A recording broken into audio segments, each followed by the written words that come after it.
Movie Time is brought to you by the Gateway Film Center, 1550 North High Street, Columbus, Ohio. Further details and showtimes online at gatewayfilmcenter.org. And his Movie Time is produced by the legendary John DeSando. Listen to shows and read reviews online at WCBE.org. I'm John DeSando. And I'm Crystal Davis. And I'm glad to be here. And it's movie time. It is movie time. We got everything together here. Okay. Well, okay, so a bit of a classy movie here called Frantz. Yes. So this is French.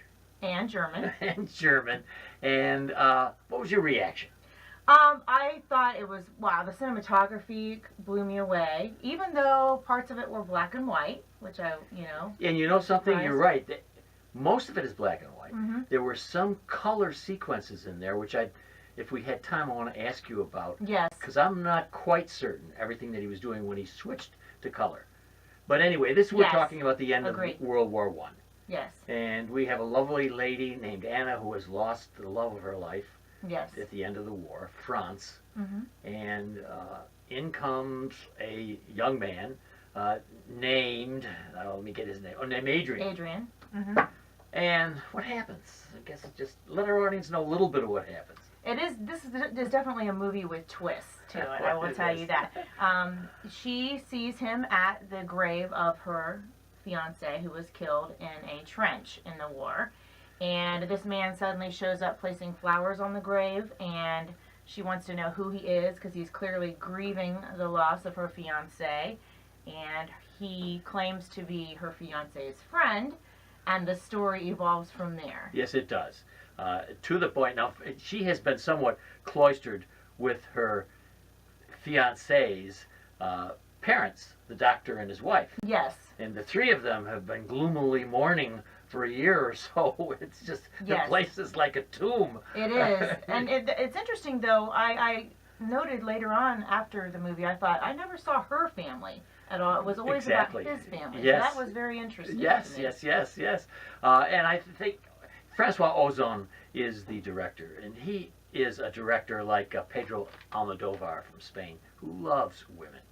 And he has movies like 8 and The Swimming Pool, which really focus on women, as he does here with Anna. So I gotta love his love of women, though it gets oppressive after a while watching her. It does. Although it was beautifully acted. Oh, she is such a talented actress. Yes. Her name is Paula Beer. Right. Yes. Thank you. Yeah. She is fantastic. And I think that the lead in this role did Adrian. That's his character's name. Yes. But his name was Pierre Niney. He did a great job as well, but I think that she was the shining star in this film. Oh, she was. Although he reminds me very much of Adrian Brody. I don't know if you know that actor, but he played the piano and others. And that angular, big-nosed, handsome looking guy. He's great for the role. He is.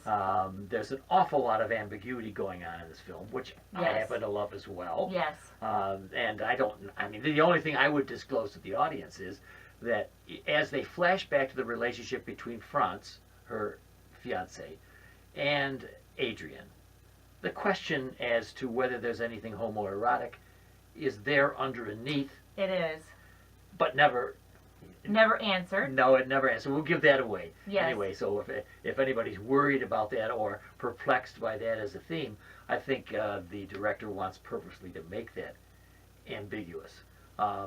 As well as, you mentioned the trenches, and of course that's where you run when the bombs start falling in World War I, and it's a mess. That trench scene, it's when he makes it color. Yes. I couldn't quite, I have to be honest with you that I couldn't quite figure out the color and the black and white. He was switching back and forth at certain times, and I thought I knew the meaning of it. I thought the meaning was times of mourning it was dark, and the color was hope. But then on the other hand, that wasn't always the case. Yeah, it was not always the case, exactly. And so I was really confused by that part of it. And I guess it's longer than our show for us to kind of dig that out. I think in parts where he's playing the violin is in color. I think exactly that those moments of color are moments of hope. Yes. But doing that trench scene, that's not a moment of hope. No. And predominantly the black and white works for me, even though it's I think it's a kind of what digitized black and white. It's not a it's not it, Yes. it is a processed black and white which compromises the dimensions of the black and white. So it reminds me so much in so many cases of Casablanca. Yes, I agree with that. I agree with that. So in the end, I suspected when you and I talked earlier that you weren't as excited about it as I was. No, I think that there were some lulls that kind of slowed things down, and I got lost where things were heading in my mind, which I'm sure is probably what he wanted to do, because there were definitely some twists to it. Yeah. But also at times I was just found myself sitting there wondering about the whole meaning of the movie. And I think that was due in part to the lulls, because I had time to wonder about the meaning of the movie. That's a great point. I do think it's slow at times, which is something I like, but mostly people who are going to movies don't want that much time lagging. And I think an awful lot of focus on her, close-ups of her, Yes. where nothing happens other than you just watching her. And she's a wonderful actress, so she is acting even when they have the close-ups on her. Yeah. But after a while, that does get to be a little bit too much. It does. Yeah, and a larger theme, anything that you can see there beyond just the romantic part of this, and I'm looking at World War I and so on. Anything in there that you see that he's been good at?